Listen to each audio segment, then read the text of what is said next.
कमलनाथ नकुलनाथ के बीजेपी में जाने की अटकलों के बीच कांग्रेस के कद्दावर नेता सज्जन सिंह वर्मा से एचबीटीवी न्यूज की खास बातचीत। कमलनाथ के बीजेपी में जाने की खबरों को फिलहाल बताया अटकल। गांधी परिवार से मोह भंग पर भी बोले सज्जन वर्मा।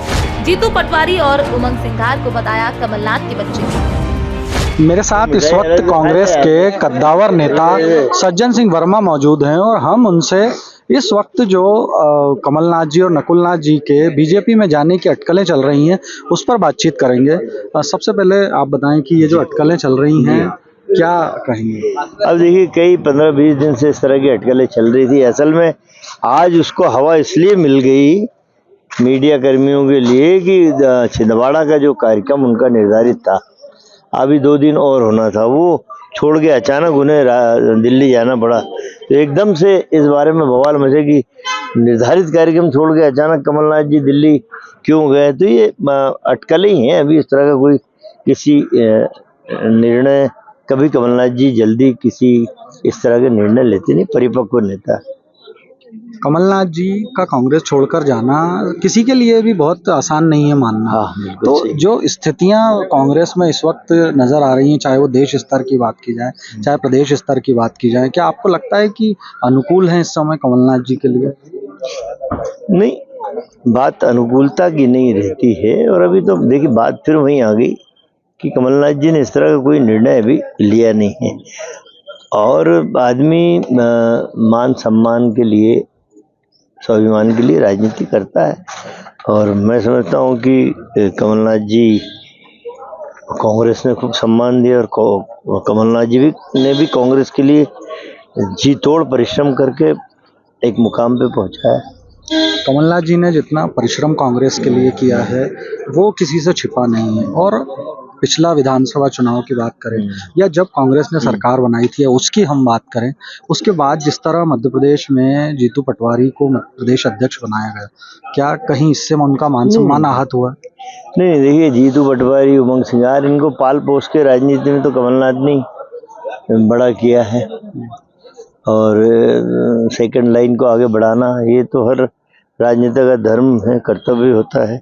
इन छोटी घटनाओं से कमलनाथ जी पे असर पड़े, ये उनकी मानसिकता पे प्रभाव पड़े, मैं नहीं मानता। बहुत बड़े कद के नेता रहे हैं कमलनाथ जी और आज भी। गांधी परिवार से मोह भंग की बात भी चर्चा में है, क्या इसको लेकर? नहीं, ये अटकलें लगाई जा रही हैं। मतभेद किसी विषय पे हो सकता है, पर जो व्यक्ति इंदिरा गांधी के तीसरे पुत्र के रूप में पूरे भारत में जाना जाता था, इन बातों का मैं नहीं समझता कि उन पे किसी तरह की छोटी मोटी बातों पे वो एक अलग मत कर पाए, ऐसा मैं नहीं मानता। क्या ये कहा जा सकता है कि नकुलनाथ जी का जो राजनीतिक भविष्य है, कमलनाथ जी उसको सुरक्षित करने के लिए कोई बड़ा कदम उठा सकते हैं? देखिए, कमलनाथ जी ने छिंदवाड़ा में इतना काम किया है। एक छोटा सा कस्बा हुआ करता था, मैं तो उस जमाने से जा रहा हूँ।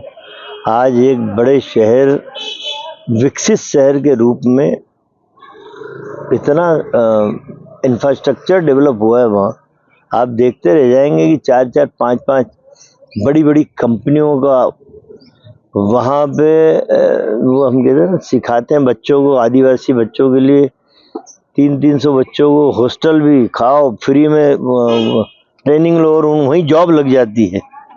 तो उन्होंने इतना डेवलप किया है, उसे नगर पालिका से नगर निगम बना दिया है।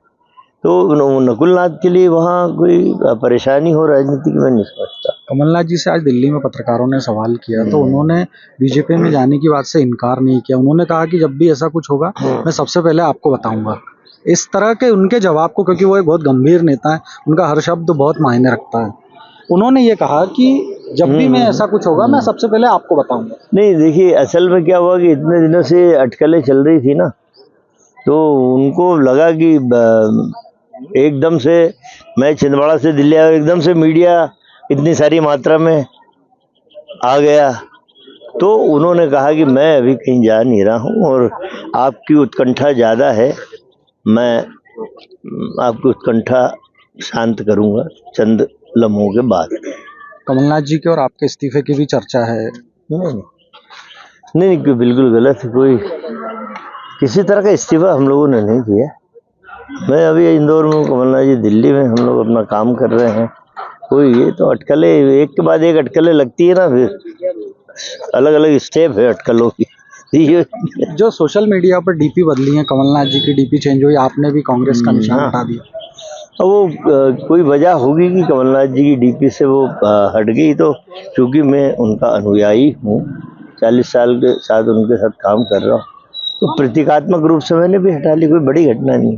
आप बार बार कमलनाथ जी के बीजेपी में जाने के सवाल को काल्पनिक सवाल कह रहे हैं, हाँ। तो मैं काल्पनिक सवाल ही पूछता हूँ हाँ। कि अगर वो बीजेपी में गए और आप, चूंकि आपने कहा कि आप उनके अनुयायी हैं, तो उनका और क्या किस तरह का कदम रहेगा आपका? नहीं, देखो बात वही है कि काल्पनिक जवाब भी दे सकते हैं इतने आप इसका। बड़े व्यक्ति के बारे में हम कोई काल्पनिक बात करें तो प्रश्न चिन्ह लग जाता है। ये इस तरह जो अटकलें और हवाएं बहती है ना, इसी तरह के प्रश्न के बाद और तेजी से बहती है कि वो छिंदवाड़ा से एकदम चले गए तो एकदम हवा बदली। इस तरह के प्रश्नों को यदि जवाब देते हैं तो वो हवाओं में। और अभी एक पत्रकार है, अभी मुझसे प्रश्न पूछ के और उल्टा चला दिया। अभी मुझे फोन आया कि सज्जन वर्मा ने तो कहा कि कमलनाथ जी और रघुलाल जी चले गए। ये गलत होता है, इस तरह बात को अनर्गल तरीके से लेना। वो यही प्रश्न उसी तरह के। तो ये थे सज्जन वर्मा जी, जिन्होंने हमसे बात की और तमाम जो कवायद और जो कयास जो चल रहे थे उस पर उन्होंने अभी फिलहाल के लिए लगभग विराम लगाया है। लेकिन उनकी बातों को सुनकर समझकर ये लगता है कि कहीं ना कहीं आने वाले कुछ घंटों में या कुछ दिनों में कांग्रेस को कुछ बड़े झटके लग सकते हैं। मेरे सहयोगी मनीष राणा के साथ Nitin Jain, HB TV news के लिए।